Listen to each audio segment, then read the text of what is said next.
Hey guys, welcome back to the UNCOMMODiFiED podcast and to another UNCORK conversation. Today I want to welcome to the show Pete Mohr. Pete, thanks for joining me. Hey, thanks so much for having me, Tim. I really appreciate it. And I'm just going to fess up. I'm going to, I have to say and be transparent to my listeners. This is like take two for Pete and I. Pete joined me for a recording session a couple of weeks ago, and we had some technical difficulties that I wasn't aware of.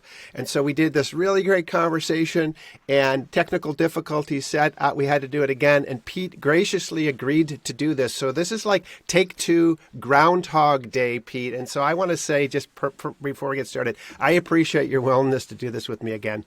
Hey, absolutely. I enjoyed it the first time, and I expect we'll have a good one this time, too. And the reason why I wanted to do it again, if you're listening in today, is it was a great conversation, a brilliantly simple and powerful idea that we explored. And so I didn't want to leave it on the cutting room floor. I wanted to bring it back. So again, I really appreciate that. So today we're going to explore an idea about a simple idea, but a powerful idea about the concept of momentum. Momentum in life and in business.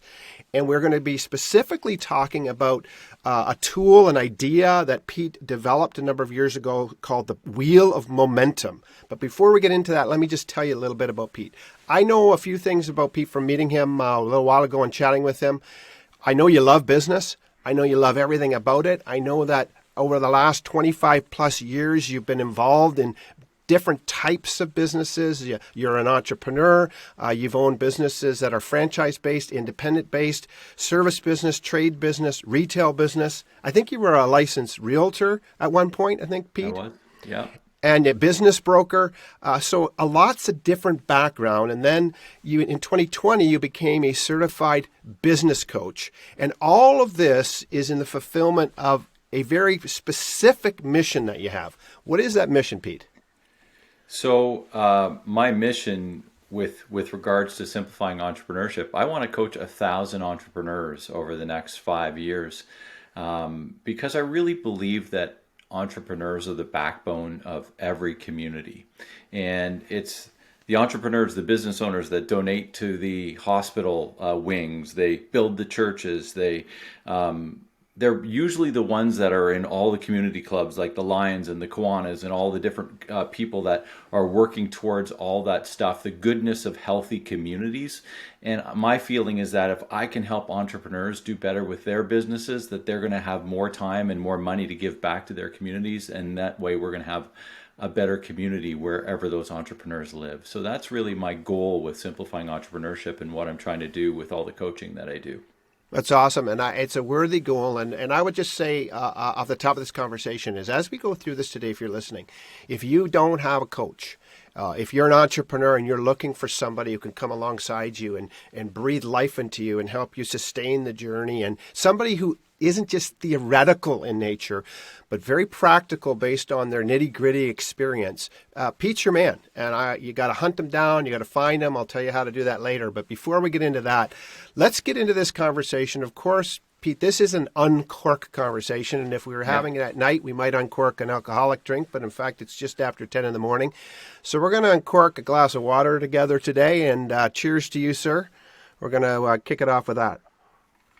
Cheers, Tim. Thanks. Awesome. And by the way, if anybody hears that, it's my dog barking upstairs. So who knows what's going to happen. Now they're going to go and let him out, and hopefully he'll be fine for the rest of the podcast. For those of you who remember, that's Jackson, the Chiweenie, the Chihuahua Dachshund mix. He gets into my podcast every once in a while. I think you got a dog, don't you, as well, Pete? I do. We have a bulldog, and you may hear her the odd time as well in the background, but hopefully not. Fair enough. That's the great thing about, I guess, working at home and podcasting from my home studio is it's got real life around it. And yep. I know that we just have to sort of roll with the punches these days. That's the way it works. I think everybody's used to it now. I think so. Absolutely. Yeah. After a year of this thing, that's for sure. We were all worried about it at the beginning, and now it's just part of it. It's just part of the deal now, for sure. All right, let's kick off this conversation. We're going to talk about momentum in life and business and this wheel of momentum. So here's the first question I want to start with, Pete, today. What is momentum to you, this idea of momentum, and why is it so critically important in life and in business? Well, it's a big question, and it's one that, ultimately you kind of go back to physics. And when you look at physics, if you remember your whatever physics, grade 11 physics or grade 12 physics, whenever you kind of took physics in your school, momentum is really mass times velocity.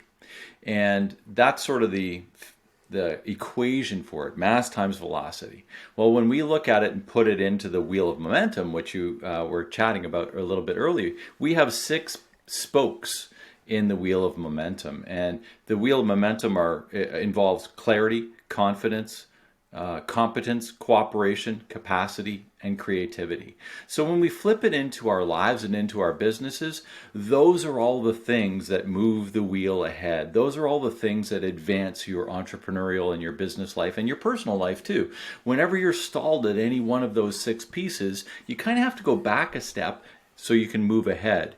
And that's what creates the clarity. That's what creates the sort of momentum. So momentum is, well, what momentum is not is standing still. Momentum is either motion forward or motion backwards. It's motion. Could be motion upward, could be motion downward, but ultimately the idea of always being in motion and having momentum. Of course, we want forward momentum or upward momentum as opposed to downward or backwards. But that's essentially what momentum is and where it kind of comes from and how I've taken it into the wheel of momentum and how I use it. So instead of sort of mass times velocity, we're taking all these different pieces and adding them together, and making that wheel continuously move in the direction that we want it to go. Interesting. And so this is an idea, as you're saying, it's an idea that I can apply, that people can apply to their business, but it's also an idea I can apply to my personal life. From what I understand, I could apply it to my community group's life. Yep. If I'm part of a religious group, I could apply it to that group's sense of destiny and calling. Absolutely. Regardless. So it's a personal thing, but it's also a professional thing. And so again, if you're listening today and you're a professional, you may want to look at how are you going to apply this conversation personally and professionally. And if you're not a professional, if you're a stay-at-home mom and dad or wherever you are in your own journey, and you want to apply it to just uniquely to your personal world, that works as well. So don't count yourself out of this conversation too quickly because we're talking a little bit more about business and entrepreneurship, because there's a deeply personal connection to this as well, Pete. And that's what's powerful about this idea. I think, Tim, I coach entrepreneurs. I mean, that's what I do. But ultimately, when we look at this sort of stuff, the reason it works personally is because most entrepreneurs, their lives and their businesses sort of blend together. It's sort of like yin and yang. It's always working in unison. And that's why most of the concepts that I use and come up with really apply to your business, but they also apply to your life. Whether you're a leader of your family, whether you're a leader of your business, it doesn't matter. It's all sort of parts of these different things. Or whether it's really just you leading yourself to the future that you want. And I think, one of the things we chatted about last time was this idea of the locus of control, whether with locus of control, you either have sort of an internal locus of control, which means that you're driving your own future, or whether you have an external locus of control, which basically means that outside sources are driving your future. And I like to use this idea that I'm sort of on the first side of that with the internal locus of control. I really believe that I can create my own future. Mm-hmm. And I like to use this phrase that really goes like this: Don't let fate dictate your future. And that's sort of the idea here with momentum too. When you look at the things and you look at where you're being stopped, where things stalled for you, whether it's in life or in business, what area has it stalled in? Which of those 6 areas do you find you can't press through, where you've met your ceiling? And if that's the case, you usually have to go back a node in order to come up, or you have to, go back 2 nodes sometimes to come back up if you were on the wrong path. Fair enough. Yeah. And so listen, before we get into the specific pieces of this wheel and we unpack that, I have a question. I'm always interested to know where things are born, the birthplace. So let me ask you a question. So this idea that came to you, like, I don't know if it came out of the ether one day to you or how it was born, but take us back to the initial place where you started to have some real crystallization of this idea and this concept. How did it first start forming for you? Well, I think I've been a believer of never-ending learning. So that is one of the things that I've always done. I read every day. I ideate every day. I come up with ideas and come up with concepts. So I'm always sort of jotting and doodling and sort of graphing out different things. Just that's just the way I can get my mind out onto paper, so it makes more sense for me. It brings me more clarity. So as I'm reading and doing all these things, I think it's a culmination of a variety of different things. I've been coached all my life. It's pieces of different things that I've taken along from different coaches and different people, that books that I've read and all these different things. But essentially, it just comes from that idea of you're always trying to move ahead. And it started with clarity. It always starts with clarity. So, and that's why the wheel of momentum starts with clarity too. So when I started thinking about clarity, it's like, okay, well, if we get clear on what we're going to do, what are the next steps? And what can halt clarity? And what happens if we can't communicate clarity? What does clarity create? All these sort of different things. So it really started with that clarity spoke of the wheel, and just trying to expand on that so that I can see, if we really get good clarity about what we're doing and our vision and our mission, and what we need to do to accomplish those different things in our business and our lives, then what else is going to tack on to that to make it come to fruition?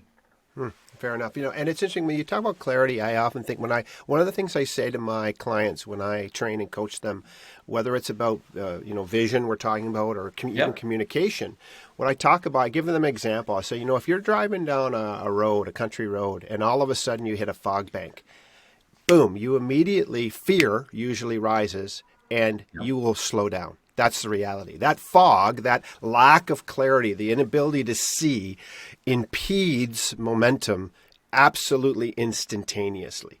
Absolutely. It is a horrible feeling. I don't know. You've probably had that feeling. You're driving somewhere and then you hit a fog bank like soup, and you can't see in front of your face. It is petrifying and absolutely creates an inability to move forward with a sense of unabandoned speed. Yep. It's horrible. So it's interesting that your whole idea of momentum, this ability to maintain speed and go at a speed, it starts with this clarity, blowing the fog off. So if I'm going to do that, if I'm going to start my journey with clarity, what kind of things do I need to do to get clarity and blow the fog off and begin to get a sense of what it is I want, either out of myself or my life or my business? How does that begin? What does that look like in that first stage? Well, to me, clarity is the biggest piece, and always is the biggest piece. And the most important thing with clarity is that it has to be simple clarity. It has to be simple. Because if it isn't simple, then it may be clear for you, but it won't be clear for anybody around you. Your team, your clients, if it's your family, your kids, if it's church, whatever the case is.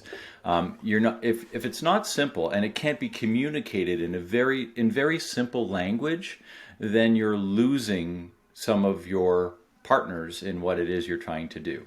So the idea for me, and that's why I called my business Simplifying Entrepreneurship, is everything needs to be simple.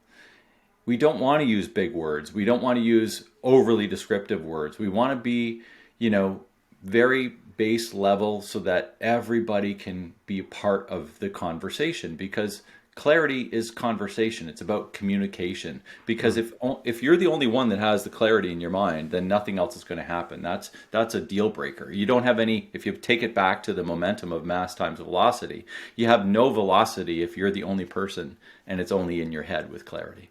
So the idea there is it needs to come out. And as it comes out, it's got to come out in simple form. And that communication is what builds the confidence that we're going to talk about in a little bit later. But it has to be focused communication, defining the direction. It has to, clarity creates calm, and it creates ease. It lowers tension. It lowers anxiety. It lowers worry and apprehension. So all of those things are blockers to momentum. And that's why we want to, clarity is such an important part. It's got to be transparent. everyone needs to understand why they're doing what they're doing. And that's what clarity brings. When you understand why it is you're doing what you're doing, you're ready to roll with it. It creates trust and safety. No, that's so powerful. So again, if you're listening in today, you want greater momentum in your life. Pete's very simply saying it starts with clarity, personal clarity. It's interesting as you say that, because I've worked with a lot of leaders over the years, Pete, that are trying to create clarity for others, but they don't have clarity themselves, to be honest. So it starts with that personal sense of clarity. Then we can be clear with others. If we cannot be clear with ourselves, if we can't catalyze our attention in that sort of pristine sense of vision that's brilliant in the sunlight without any fog on it, if we can't do it for ourselves, it's impossible to do it for others. So, again, simply brilliant, really, when you think about it, but so powerfully important. Are you clear yourself about where you want to go, what you want to do, who you want to do it with, and can you be clear with others? This is where this whole journey starts if you want to ramp up your momentum, clearly, is what you're telling me, Pete. Yeah, the other thing when we were talking about communication, and you had mentioned the fact that if you're not clear with yourself, well, often we're clear with ourselves, but the reality of it is that we're not communicating it properly to the people around us, because the way we see clarity is not the way they see clarity. There's a flip side to it. Some people are graphical, some people are verbal, some people, are audio. So it depends, tactile. A lot of times you need to be able to communicate this clarity over a variety of different mediums in order to actually get the message out, because we all don't take things in the same way. And that's something that leaders need to understand too, is the fact that just because you take something in some way and you're understanding it in some way doesn't mean that the person next to you is. And from that perspective, that whole idea of communication is just is a really big piece of the puzzle to get the clarity out. That's so powerful. So then when I have a sense of clarity, and that's really starting to crystallize for me, where does that lead me next? What does that get me, or where does that lead me to in my next stage as this wheel starts ramping up? Yeah, so after clarity is confidence. So in order to move momentum, in order to do that, if we aren't confident in the direction that we're going, then it's going to stall there. That's where it's going to stall. Just the wheel is not going to move. So you need to have that confidence. And once you have that confidence, then you have the courage to move ahead, right? And that's this idea. So you're building the confidence. And confidence becomes very simple to build when there's ultimate clarity. I have this little tool, it's a little graphic, and it's like the temperature gauge on your barbecue, that half circle. And what I like to do is I like to place, where are you feeling on your confidence level on these issues? Are you feeling low? Are you feeling sort of medium? Are you feeling high? Or are you feeling, extremely high? And the most interesting thing with this confidence gauge is that feeling extremely high can be just as bad as feeling extremely low. Interesting. And that's the idea, that you can get burned with confidence. Interesting. Right? And when you get burned with confidence, it hurts. I've been there. And it really hurts when you get burned with confidence. You're totally confident about something, overly confident. And when you're at that sort of stage, sometimes you bypass some of the stuff that's really right in front of you. And that can be very dangerous as well. So there's all these times where people say, I'm not confident enough. But there's also the people that are overly confident, and they can be burned just as bad, or sometimes even worse, than the people that didn't have enough confidence to make it happen. Interesting. So there's a balancing here. So clarity leads me to a place where I need to put on the confidence required, but confidence that's grounded in some things that makes it real and not just a fantasy. So that's a really great piece of advice. Again, are you overconfident? Are you underconfident? Or do you have the right amount of confidence to keep this thing spinning in your life? Is a really great, powerful idea. Now, if I've got enough confidence and courage, I love that word. Courage is a powerful word. If I got enough, I've got the clarity, I've got the confidence, and some courage building. What is it I need to think of next if I'm going to keep moving forward to drive this power in my life? Well, from confidence, I mean, confidence, you need to have your internal confidence, right, as a leader, and you also need to have external confidence. Yeah. And the external confidence is the confidence, from a business perspective, of your clients, let's say, maybe of your suppliers and of those kind of things. But after you've kind of nailed that down and you're feeling good both internally and externally, then it moves into the next spoke, which is competence. And Mm. competence is really building that idea of knowing what needs to be done and knowing how to get it done so Mm. that you're actually able to move ahead. And we talked a little bit about the idea of never ending learning. So Mhm. as a leader, it's all about building competence in your team. It's about building competence in everything around you, the structures, the systems. I love the word system, and an acronym that I learned from Joel Weldon, who's one of my coaches, is that a system is it saves you a system saves you stress, time, energy, and money. Huh, that's a good one. So if you use those words, a system saves you stress, time, energy, and money. So when you look at that, that's if you're using the right systems, you're creating competence. And if you're using that idea of never ending learning, I mean, we own some retail stores too. Our team is always going through learning. We're always doing training. We're always doing, advancing our team so that everything can always, our competence levels never diminish. They're always Mm. appreciating. And I Mhm. think that's this idea. If you're feeling competent and or if you're feeling that clarity of what you're trying to do, you're feeling confident in it, then you're feeling more and more competent, then everything around you just starts bubbling up and it starts Mm. to create this momentum. And momentum is something you feel, I think. Yeah. I really feel momentum. You can feel the momentum of, if we kind of take a look at our vaccination program right now here in Canada. Mhm. I'm not feeling a whole lot of momentum there. A little bit. It's starting to creep a little bit now. But and what of that program what of these areas has been blocked? Well, I think there's some confidence issues. There's some competence issues in actually how it's being rolled out and some of those kind of things. You can take this Mhm. model, Tim, in almost anything. When we look at it from a huge, Canada-wide vaccination program, right down to your own life. So it's just kind of interesting. But that idea of competence is really about never-ending learning and always getting better as what you do, so long as you're keeping your mission and vision in mind in what it is you're trying to do. Fair enough. Fair. So I got clarity. I've got some confidence and courage. I've Yeah. got now growing competence, sense of competency for myself and others. Maybe I'm partnering with. Yeah. What do I need to now think of, and what continues my journey of momentum? Yeah. The next step is cooperation. And cooperation is key. 1 plus 1 does not always equal 2, right? We've Mm. heard that all said before, but it's true. When you can find, sometimes the most unlikely people that you could cooperate with bring you the most value. Hmm.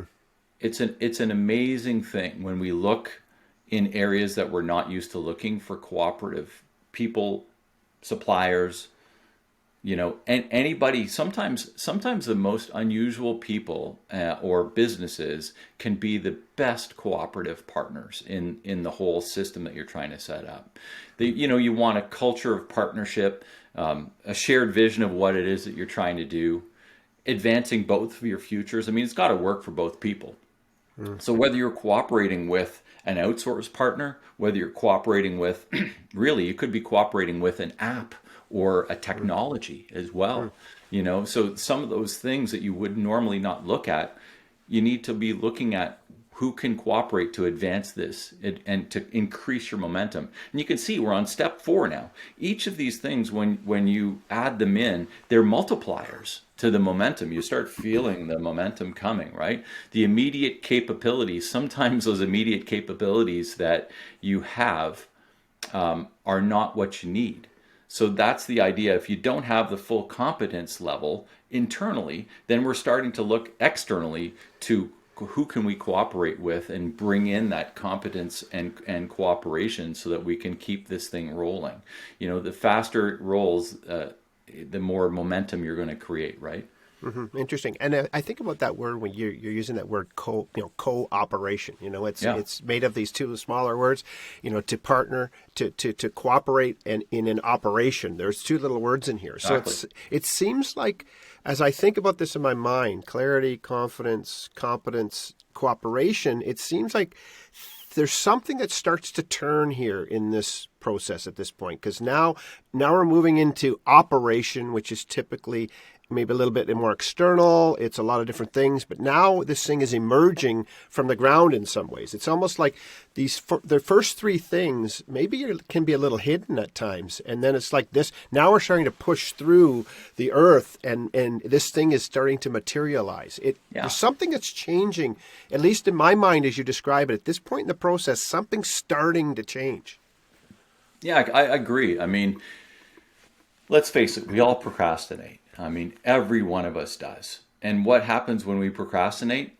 The wheel stops. It stops. All momentum just stops on anything that we're procrastinating. And one of my previous coaches, his name's Dan Sullivan, a really super interesting guy.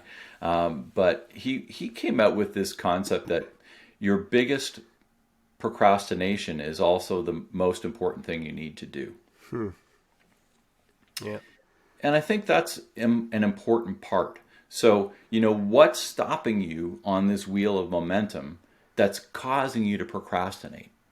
And if you're procrastinating, usually that procrastination is the thing that you need to move ahead the most in order to reach your vision or mission. Interesting. No, that makes sense. So that makes a lot of sense as you say that to me. Yeah.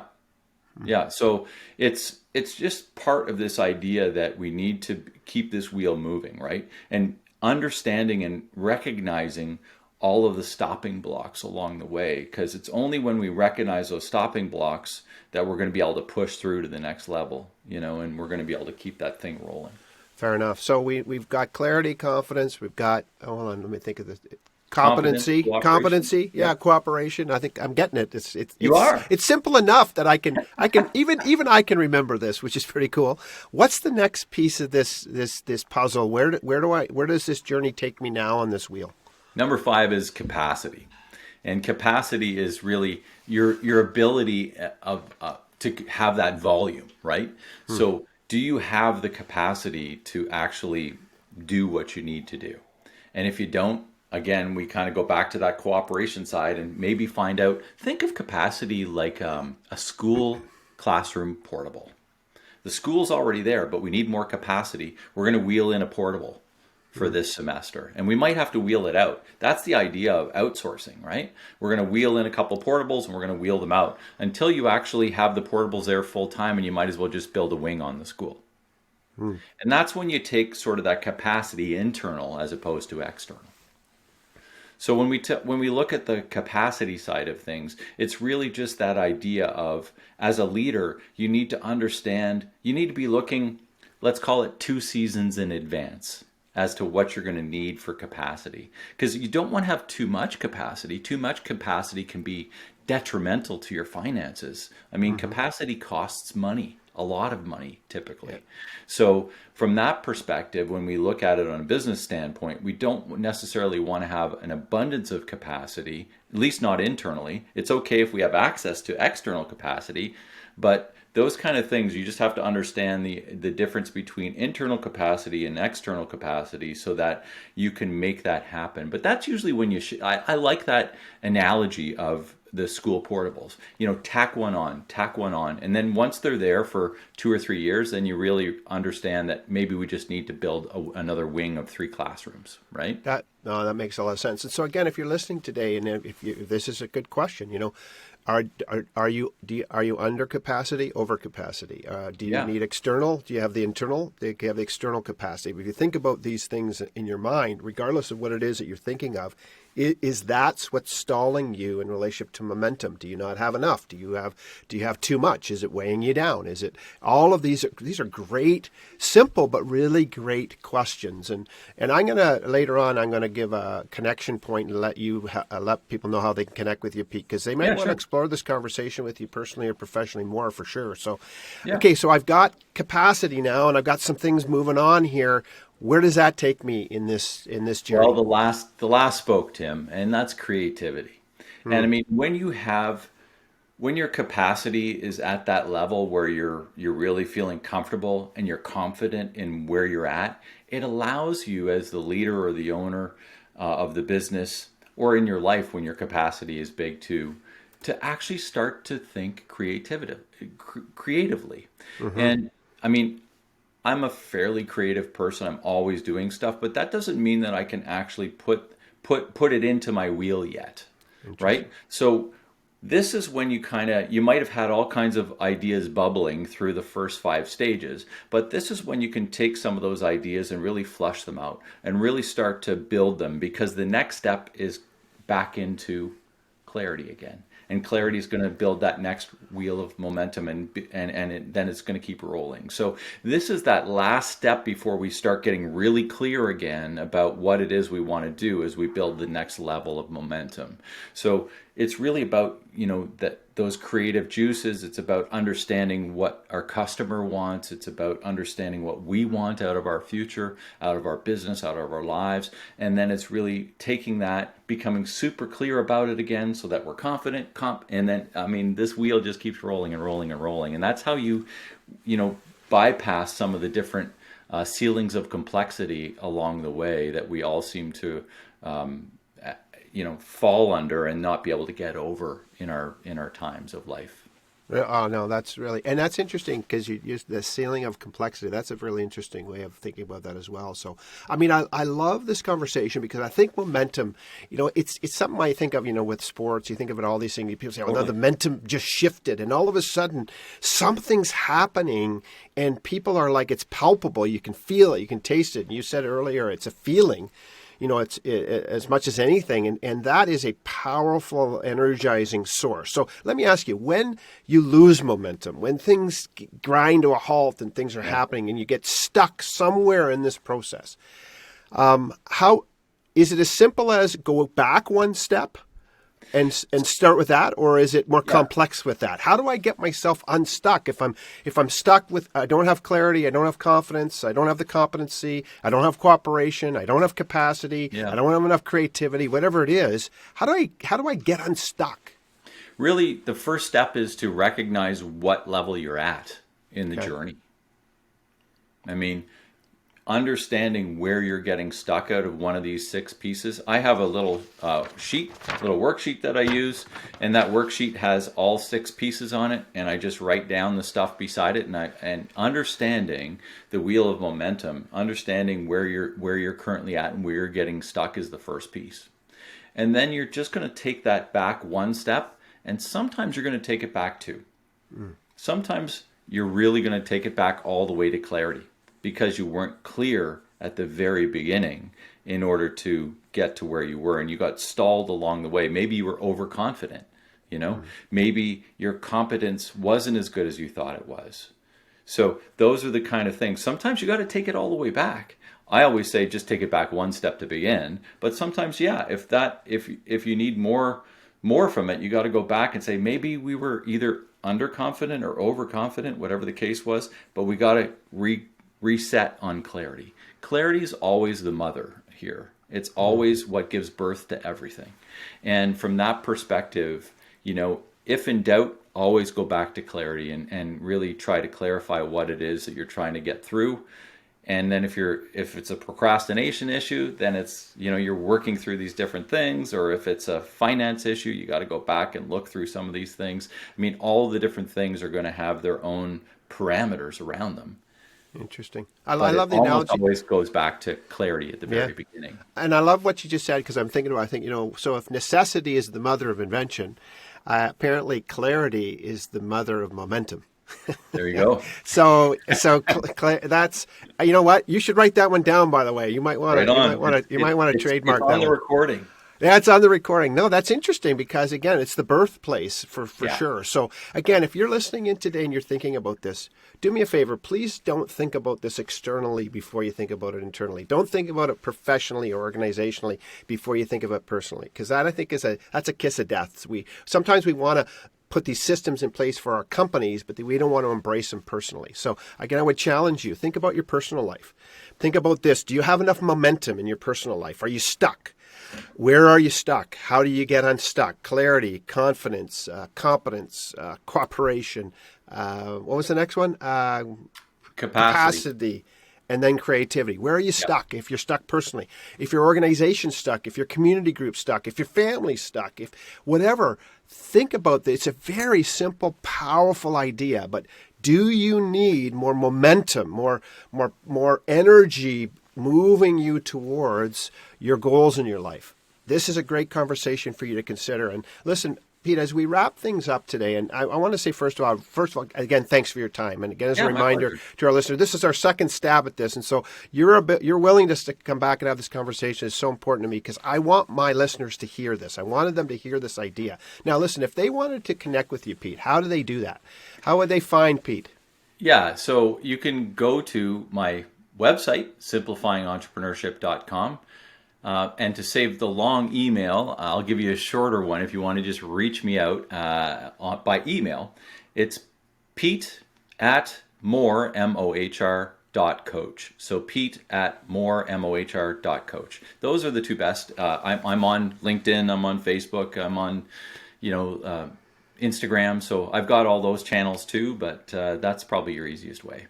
Okay, that's awesome. And remember, it's Mohr. Although you're going to get more, it's Mohr, M-O-H-R. So if you're spelling that one, just remember that. So let me ask you this podcast that I've invited you on is called the UNCOMMODiFiED podcast. Yeah. It's just all this idea about, uncommodifying ourselves, letting our uniqueness out, being that unique contributor of who and what we are. And so I have a question for you. When Pete is out there in the world, being his most unique self, being at your most uncommodified best, when you're being who you were created to be, what are you doing in those moments that tell you that you're bringing that unique edge to the world around you, Pete? What are you doing?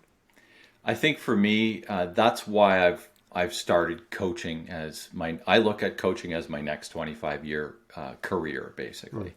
I have a couple of other businesses, and I'm not going to get rid of those businesses. But when I look at the future, my uniqueness is working with entrepreneurs, working with people, talking business. I get excited about that stuff. I'm energized by it. I could go on forever with it. And when you're in that sort of framework where work doesn't feel like work, then that's your unique ability. As again, my old coach Dan Sullivan would say, your unique ability is this idea of when you're really working in an area that doesn't seem like work. And for me, that's talking business. That's helping business owners. That's working through their problems. That's helping them get clarity on what it is they want to roll through. And I just love that kind of stuff. So from that perspective, I think that's it. I mean, we're all unique individuals, right? And we all have something to offer. And we all need to work towards doing what it is that we truly have to offer, that we feel unique about. And I think that's what UNCOMMODiFiED for me means, is that I'm really working in that zone with entrepreneurs and doing what I really love to do. Powerful. And, as you say that, I'm just going to challenge my listeners again. If you think about this wheel of momentum and think about even this question about uncommodifying, again, are you clear about what your unique contribution is? Do you have confidence in that? Have you developed competency in that area that will allow your uniqueness to come out? Are you allowing that to cooperate with others? Capacity, is it leading to new and unique creativity? You can use the same wheel and apply it to so many different things. And that's why, Pete, it's so brilliant. It is simply brilliant. That's what I say. It's easy, it's accessible, it makes sense, it's clear, it has clarity built into it. And when we first started talking about this, it really resonated powerfully with me. And that's what I love, and that's why I wanted to introduce my listeners to this idea. And so as we finish up, here's my last opportunity for you. I would like you to just challenge or encourage our listeners about something right now for you and for them that you would want to just really crystallize in their mind as an encouragement or challenge as we finish up today. Well, I think, our whole conversation today is all around momentum. So think about where your momentum stalls, both personally and in business and professionally. Think about where it stalls. think about those different areas on the 6 spokes of the wheel of momentum that tend to bind you up. Think about the things that can push you through those complexities, whether it's somebody that can help you do that, like a coach, an advisor, a mentor, a consultant, somebody that can help you through those issues. Think about the tools that might be able to help you through, like an app or an automation or something like that, or even a book that's going to help you through some of those areas. And think about the systems. When we talked about systems a little bit, Tim, all of the systems that you can create within your business and your life that are going to make life easier, so that the wheel is going to turn with grease instead of with sand and grit. And I think those are the things that we want to be doing. We want to lubricate that wheel of momentum so that it makes our lives easier as leaders, as family members, as business owners, and as community members. So I think that's really what I'll finish off with today. Awesome. That's a great challenge. And again, it can apply to your personal life, professional life, community group, to our whole society. Sure. It could apply to our whole world. This is a very, very powerful idea. And so thanks again for listening in today, guys. Listen, as we finish up, do me a favor. As you just explore this wheel and think about it, and as you make practical application of this conversation, as you uncork this conversation and allow it to flow into your life, do me a favor. Email me at tim@theuncommodified.com or connect with me and Pete on social media and let us know how you are driving this idea into your real world and creating more momentum towards your predetermined future. Thanks for listening and have an excellent day. Have a great one.